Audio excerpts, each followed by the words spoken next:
अमरावतीच्या मेळघाटामध्ये 2206 बालकं कुपोषित असल्याची माहिती समोर येते। जिल्हा परिषदेच्या महिला आणि बालविकास विभागाची आकडेवारी समोर आली आहे। 170 तीव्र कुपोषित असल्याचं धक्कादायक वास्तव समोर आले। 2036 बालके मध्यम कुपोषित असल्याचं समोर आलं आहे। अधिक माहिती जाणून घेऊयात ग्राफिक्सच्या माध्यमातून। मेळघाटातील 462 अंगणवाडीतून कुपोषण निर्मूलनासाठी प्रयत्न केले जात आहेत। धारणी चिखलदरा तालुक्यात कुपोषण निर्मूलनासाठी सकस आहार दिला जातो।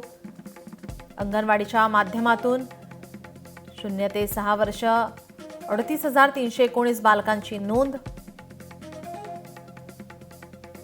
23,451 बालकं सर्वसाधारण श्रेणीमध्ये आढळलेत, तर 170 बालकं तीव्र कुपोषित आढळले।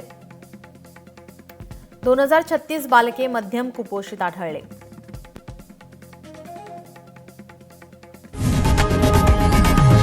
लोकशाही मराठी ऐका, पहा, जागरूक रहा।